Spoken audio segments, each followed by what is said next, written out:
प्रेक्षकांनो, आजचा हा धमाकेदार भाग तुम्ही आवर्जून बघायलाच हवाय. 3 महाखुलासे, 3 धमाके यमुनाने केले आहेत आणि नेमकं यश कावेरीच्या प्रेमाचं सत्यसुद्धा मानच्या समोर आलंय. पण या सगळ्यांमध्ये कावेरी आता जबरदस्त अडकले बरं का. बाबांना मारल्याचा खूप मोठा गंभीर आरोप कावेरीवरती लागलाय. मग आता या सगळ्यांमध्ये यश कावेरीची साथ कशी देतोय?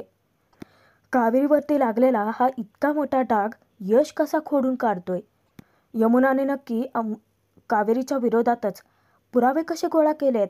ते सगळं कळणार आहे ते आजच्या भागामध्ये. त्यासाठी भाग शेवटपर्यंत पहा. बघूयात मग कोण होतीस तू, काय झालीस तू, मालिकेचा आजचा 22 सप्टेंबरचा भाग. मित्रांनो, भाग कसा वाटला ते कमेंट करून जरूर कळवत चला. यश कावेरीने लग्नाच्या आधीच खूप मोठा धमाका करून अमृताचा पर्दाफाश केलेला असतो आणि त्यातच अमृता पलटवार करते. कावेरीच्या विरोधात खूप महत्त्वाचे पुरावे तिच्या हाती लागलेले असतात आणि तिचा पलटवारच कावेरीसाठी आता खूप मोठा आघात ठरतो. कारण कावेरी धर्माधिकाऱ्यांची सूनच नाहीये, उदयची ती पत्नीच नाहीये, हे सत्य सगळ्यांच्या समोर उलगडतं. आणि त्याच वेळेस कावेरी भरल्या डोळ्यांनी आपली करुण कहाणी सांगायला सुरुवात करते. मंदारने माझ्या बाबांना मारून टाकलं. फक्त त्याला आमची प्रॉपर्टी लुबाडायची होती आणि त्यानंतर सगळ्या गावकऱ्यांच्या समोर तो आळ त्याने माझ्यावरती ढकलला की मी माझ्या बाबांचा खून केला. पण तसं काही घडलंच नव्हतं. मंदारने गावकऱ्यांसमोर फक्त हे दृश्य भासवलं की मला माझ्या बाबांची प्रॉपर्टी लुबाडायची होती आणि ती मिळवण्यासाठीच मी माझ्या बाबांचा खून केलाय. पण मी कसं करू शकते हे सगळं? आणि त्याच वेळेस त्याने मला या सगळ्यात अडकवायचा प्रयत्न केला. तेव्हाच उदय भाऊजी आणि काऊ दोघेही माझ्या मदतीला धावून आले. आम्ही बाबांचा अंत्यविधी पार पाडला आणि त्या गावकरी जे माझ्या जीवावरती उठले होते त्यांच्या नजरेतून उदय भाऊजींनीच मला सोडवण्याचा प्रयत्न केला. ते मला इथे घेऊन येत असतानाच अचानकच आमच्या गाडीचा ॲक्सिडेंट झाला आणि तेव्हाच माझी काऊ तरीत पडली. ते दृश्यसुद्धा अचानक कावेरीच्या नजरेसमोर उभं राहतं आणि कावेरीचा थरकाप उडतो. तेव्हा मी माझ्या काऊला वचन दिलं होतं की मी चिकूचा सांभाळ करेन, आई बनवून सांभाळ करेन. सर्वच जण कान देऊन कावेरीचं बोलणं ऐकत असतात आणि कावेरी ठसाठसा रडत असते. सर्वच जण घरातले इमोशनल होतात. त्या क्षणी नको तिथे शहाणपणा करायची यमुनाला सवयच आहे. पुन्हा मध्ये चोंबडेपणा करतेच. मोठ्याने टाळ्या वाजवत येते आणि कावेरीला म्हणते की वाह वाह कावेरी वाह. नाही म्हणजे तू खोटारडी आणि खुनीच नाही तर तुझ्याकडे ना जोरदार ॲक्टिंग स्किल्स आहेत अगं. तुला काय वाटलं की डोळ्यामध्ये अश्रूचे 2-4 थेंब आणशील, काहीतरी खोटी कहाणी आम्हाला ऐकवशील आणि आम्ही डोळे झाकून तुझ्यावरती विश्वास ठेवू? तुला काय वाटतं ग की तू असं आम्हाला इमोशनल ब्लॅकमेल करशील आणि आम्ही होऊ? कावेरीला पुढे एकतर काय बोलावं काही सुचत नसतं. मागे भूतकाळात जे काही घडलं त्या ट्रॉमामधून अजूनही ते बाहेर आलेले नसते. आणि त्याच वेळेस यमुना तिला जाब विचारते, काय ग कावेरी, तुला एकदाही या घरात नाही आल्यानंतर वाटलं नाही का की सत्य घरातल्या कोणाला तरी एकदा तरी सांगून टाकावं? काय तर म्हणे चिकूसाठी आले. चिकूला आम्ही सांभाळू शकत नसतो का? चिकू या घरचं रक्त आहे कावेरी, आम्ही त्याला सांभाळच असतं. तू त्याच्यासाठी परकेस कावेरी, आम्ही नाही. यमुनाने आता कावेरीचा चिकूवरील प्रेमाचा नुसता बाजारच उठवलेला असतो. तू एक नंबरची खोटारडी आहेस. स्वतःचा स्वार्थ साधवण्यासाठी तू त्या निरागस लेकराचा वापर केलास कावेरी. आता यमुनासुद्धा कावेरीवरती खूपच गंभीर आरोप लावायला लागते आणि यशला ते पाहवत नाही. यश लगेच मध्ये पडतो आणि तो येऊन समजावतो की यामिती असं काहीच नाही आहे, प्लीज तू त्यांना चुकीचं समजू नकोस. यश खूप पोटतिडकीने सांगतो पण त्याचा ही यमुना उलटाचा अर्थ काढते. ती उलट त्यालाच जाब विचारते की काय रे यश, नाही म्हणजे आपण आपल्या चिकूला सांभाळू शकलो नसतो का? त्याला सांभाळण्यासाठी हीच का हवी आहे? आपण आपल्या भावाच्या मुलाला व्यवस्थित सांभाळलं असतंच ना. त्याच्यासाठी हिची काय गरज होती? आणि तसंही ही परकीच आहे ना आपल्यासाठी. तरीच म्हटलं की अजून तू हिची बाजू घ्यायला कसा काय आला नाहीस? आता यमुना 2 पावलं पुढे जाते पण तिच्या डोक्यात अचानकच काय येतं काय माहिती. मागे वळून ती यशला पुन्हा विचारते, यश 1 मिनिट. आता यमुनासाठी आई ती संधी चालून आलेली असते. मानच्या नजरेतून यशला उतरवण्यासाठीची. ती कशी सोडेल बिचारी. लगेचच यशला ती विचारते, यश मला सांग, दादाच्या लग्नानंतर या घरातला तूच एकटा असा होतास ना, त्याच्या कॉन्टॅक्टमध्ये होता. मग दादाच्या खऱ्या बायकोला तू ओळखतच असशील की. आत्ता मात्र यश कावेरी हादरतात. जर ती कावेरी तुला माहिती होती आणि ही कावेरी सावंतही तुला माहिती होती तर आमच्यापासून हे खरं सत्य तू का लपवलंत यश? का तुमच्यामध्ये काही डील झालं होतं? असं यमुनाने जाब विचारता क्षणी यशचा राग अनावर होतो. तो तिच्या अंगावरती खेकसतो. पण अचानक मध्ये पडतात. आता मांना सुद्धा नेमके तेच प्रश्न सतावतात. जर यशला या कावेरीबद्दल सगळी माहिती होती तर त्याने आजवर का लपवली? का नाही घरच्यांना सत्य सांगितलं? आता या प्रकरणाला इतके फाटे फुटत जातात ना, ते फक्त यमुनाच्या काढलेल्या शंका कुशंकामुळेच. यशला रागावतात. तिच्यावरती ओरडण्यापेक्षा ना यश, तिने विचारलेल्या प्रश्नाची उत्तरं दे. जाब विचारतच राहतात आणि यश मूग गिळून शांत उभा असतो, काहीच बोलत नाही. तेव्हा लगेच यमुनाला संधी मिळते आणि यमुना मांना भडकावण्याचा प्रयत्न करते. कारण तिला दुसरंच वेगळं सत्य सगळ्यांच्या समोर आणायचं असतं. म्हणूनच मांना ती सांगते की अगं आता काय बोलणार आहे हा? नाही म्हणजे तुझा खूप विश्वास होता ना तुझ्या लाडक्या लेकावरती. तू सतत आम्हाला सांगायचीच की तुझा यश तुझ्या शब्दाबाहेर नाही आहे. तू सांगितलेल्या मुलीशीच तो लग्न करणार. यश कावेरीच्या प्रेमाचं सत्य पण खूप वेगळ्या आणि विचित्र पद्धतीने यमुना सगळ्यांसमोर मांडते. अगं तुझ्या विश्वासाचा चुराडा झाला नाही आहे तर तुझ्या लाडक्या लेकाने केलाय. नाही म्हणजे तुला मला पडतात ते प्रश्न कधी पडतच नाहीत का गं? मी सतत म्हणत होते की यश कावेरीची बाजू घेतो आणि मिळालेल्या संधीचं मोठं सोनं करत सगळ्यात मोठा महाखुलासा तर यमुना करते.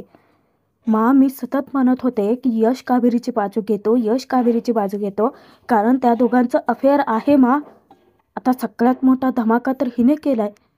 तिच्या तोंडून हा बॉम्ब फुटता क्षणी सर्वांचे धाबेच दणाणतात. धक्क्याने यश कावेरी एकमेकांकडे पाहतात. त्याच वेळेस मानचा राग अनावर होतो. यमुनावरती हात उगारतात आणि हवेतच यमुना त्यांचा हात रोखून धरते. मानच्या विरोधात अशी हिंमत कधीच कोणी दाखवली नव्हती जी की यमुनाने दाखवली. पण यावेळी यमुना चुकलीच नाहीये. ती तिच्या जागी बरोबरच आहे. शेवटी एक उसासा टाकत यमुना थोडी शांत होऊन सांगते की नाही मी तुझीच मुलगी आहे. नेहमी नाही चुकणार. आणि आज मी जे बोलते त्या बोलण्यात तथ्य आहे कारण त्यांच्या विरोधात माझ्याकडे पुरावा सुद्धा आहे. आता तर सर्वांच्या पायाखालची जमीनच हादरते. आता धर्माधिकाऱ्यांच्या घरात चाललेला तमाशा पाहायला मात्र अमृता आणि माधवी दोघींनाही फार मजा येते. पुढे काय घडतंय याची उत्सुकता लागते. यमुना मानची माफी मागते की तिने मानचा हात असा रोखून ठेवला होता. पण दुसऱ्याच सेकंदाला यमुना ही तांदळाचं ताट, अक्षताचं ताट घेऊन येते आणि त्यामध्ये लपवलेला असतो तो महत्त्वाचा पुरावा. तिला विचारतात की अक्षता? तेव्हा यमुना सांगते की हो आणि ते ताट मानच्या हाती सोपवत त्यामध्ये तिने लपवलेला महत्त्वाचा पुरावा म्हणजेच यश कावेरीच्या लग्नाची पत्रिका ती बाहेर काढते. आता ती पत्रिका पाहता क्षणी तिकडे यश कावेरीचे धाबे दणाणतात. दोघेही धक्क्याने एकमेकांकडे पाहतात. आता धर्माधिकारींना एका पाठोपाठ एक धमाके आणि धक्क्यावर धक्केच बसत चाललेले असतात. यमुना हसून सांगते की आता ती पत्रिका उघड आणि बघ त्याच्यामध्ये नक्की नावं कोणाची आहेत. उघड अगं तुझ्या लाडक्या लेकाचीच पत्रिका आहे. यमुना इतकं रंगवून बोलत असते ना ते सगळं. ज्या वेळेस ती पत्रिका उघडतात तेव्हा त्या हादरून जातात. तेव्हाच यमुना मुद्दामच बनते की कळलं ना, आता वाच त्याच्यामध्ये नक्की कोणाची नाव आहेत ती. थोडं ते बोलताना कचरतातच पण वाचतात सुद्धा की चिरंजीव यश ची सौका कावेरी. यश सोबत कावेरीचं नाव जोडल्याचं पाहता क्षणी अख्ख्या घराला धक्का बसलेला असतो. सगळे शॉकमध्ये नुसते यश कावेरीकडे डोळे वटारून पाहत असतात. पण या दोघांना घाबरायला काय झालंय? कधी ना कधी सत्य सगळ्यांच्या समोर येणारच होतं ना. यश कावेरी इतके बिथरून जातात तरीही मांना अजून खात्री वाटत नसते. त्यांना सतत वाटतं की बहुतेक या सगळ्या प्रकरणामागे यमुनाचाही हात असू शकतो. मुद्दामच हे चित्र तिने उभं केलं असेल तर. म्हणूनच मा खात्री करून घेण्यासाठी तिलाच विचारतात, कोणी बनवली ही पत्रिका? त्यावर यमुना उत्तर देते की मा, असं काय करतेस? अगं तुझ्या लाडक्या लेकानेच बनवली आहे, यशने. विचार त्याला. अगं या दोघांच्या लग्नासाठी तू इतका सगळा घाट घातला, इतके सगळे प्रयत्न करतेस, पण लग्नाची सारी वचनं तर त्यांनी आधीच देऊन टाकली एकमेकांना. लग्न म्हणजे खेळ वाटला अगं त्यांना.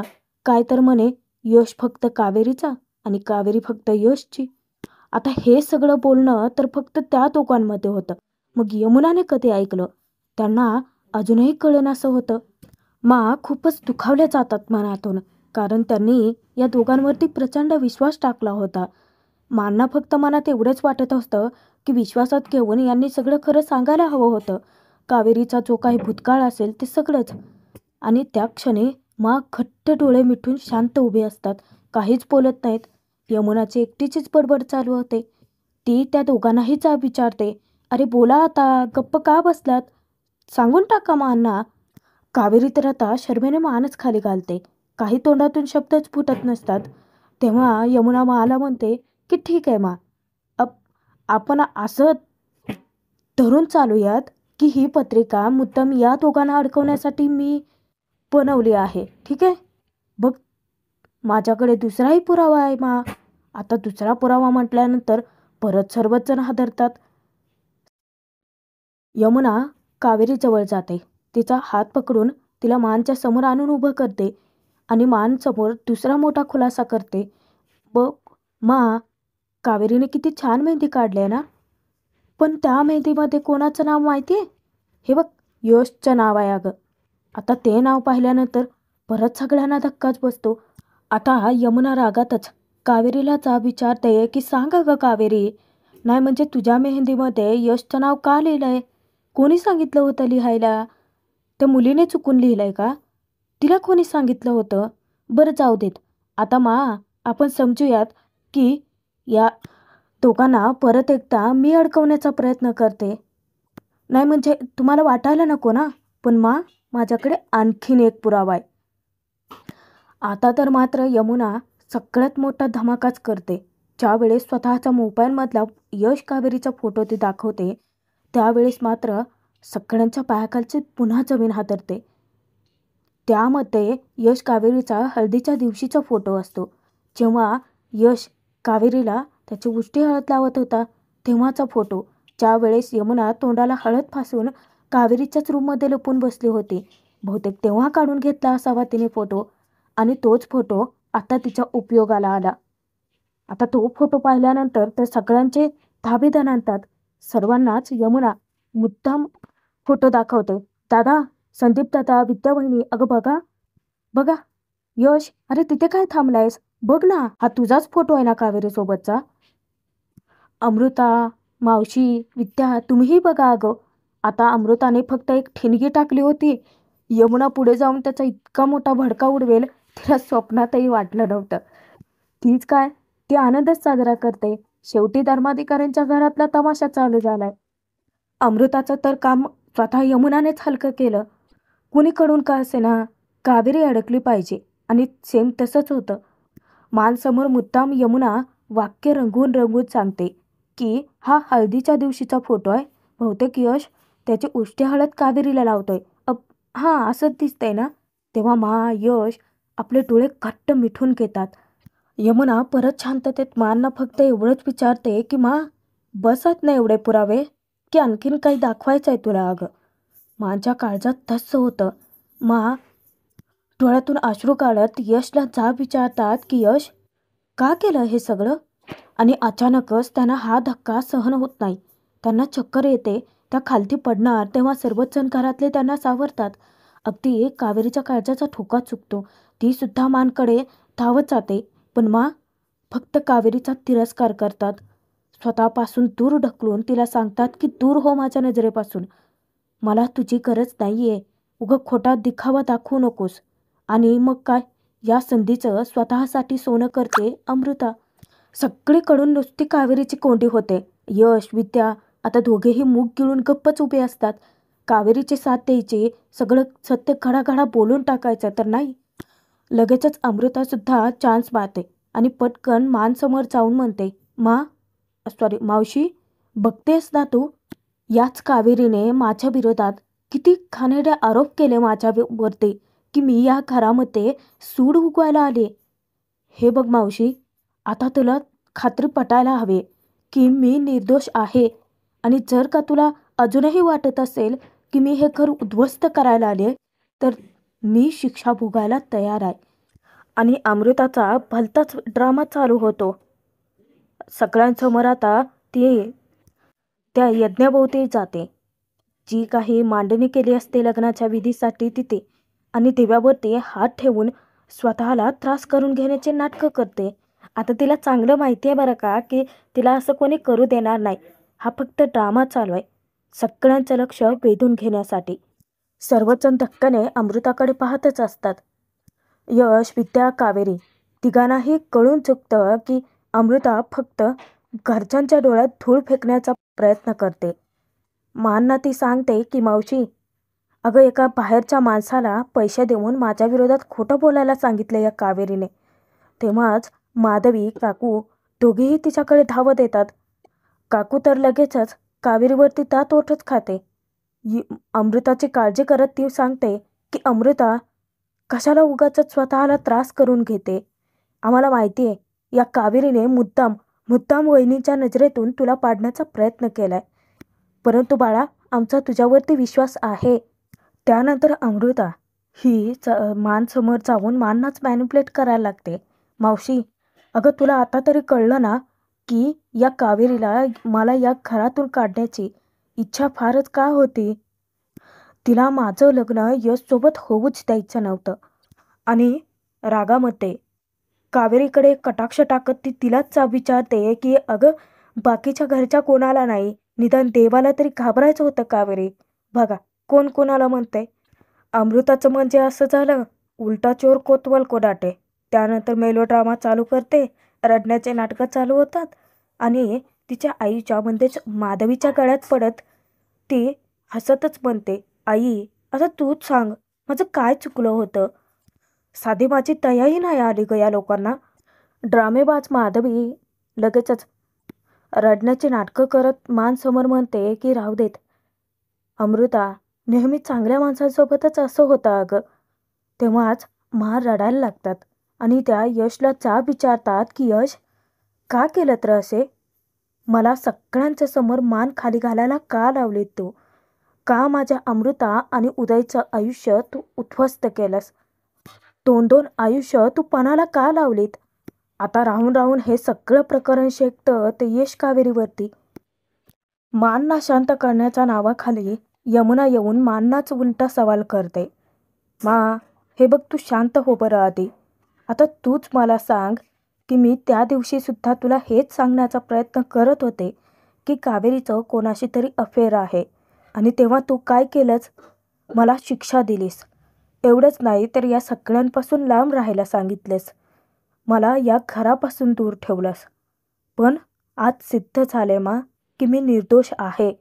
जशी तू मला शिक्षा दिलीस तशीच आज या खोटारड्या आणि खुनी मुलीला तू काय शिक्षा देणार आहेस? आता कावेरीवरती प्रचंड गंभीर आरोप लागलेले असतात. यश अजूनही मूग गिळून का गप्प उभा आहे तेच कळत नाहीये. का तो कावेरीच्या बाजूने बोलत नाहीये? विद्याही शांतच आहे. दोघांना सत्य माहिती आहे ना. कावेरीच्या बाबांचा खरा खुनी मंदार, तो तर जेलमध्ये सरतोय. स्वतःहूनच स्वतःच्या तोंडून गुन्ह्याची कबुली दिली होती त्याने. हे सत्य यश का फोडत नाहीये? खूप सारे प्रश्न आहेत आणि खूप साऱ्या प्रश्नांची उत्तरही बाकी आहेत. मिळतील पुढच्या भागात. हा भाग संपतोय इथेच. बघूयात पुढे. यमुना कावेरीला घराबाहेर काढण्यासाठी प्रचंड घाणेरडे आरोप लावते की तुला ना भुरळ पडली होती या श्रीमंतीची. तुला हा सगळा पैसा प्रॉपर्टी मिळवायची होती. अगं, घरातल्या आमच्या कोणाचा नाही, निदान आमच्या बाबांचा तरी विचार करायला हवा होता अगं तो. आता जर का त्यांना कळलं की तुझा खरा चेहरा काय आहे तर काय वाटेल त्यांना? आणि दुसऱ्या सेकंदाला कावेरी बाबांना सत्य सांगण्यासाठी बोलावण्यासाठी जाते, पण तिथे नेमकी कावेरीच अडकते. कारण बाबा जमिनीवरती कोसळलेले असतात, कावेरीच्या हातात काठी असते आणि सगळेच जण धावत येतात. बाबांच्या डोक्यातून भळाभळा रक्त वाहत असतं आणि तेव्हाच कावेरीला चाप विचारतात की तू का मारलंस यांना कावेरी? म्हणजे आता यांचं असं झालं की कावेरीच्या हातात काठी आहे तर कावेरीने मारलं, उद्या अमृताच्या हातात काठी असेल तर तिनेही मारलं असेही म्हणतील. पण आता कावेरीवरती लागलेला हा डाग यश कसा खोडून काढेल? पाहणं मनोरंजकच ठरेल.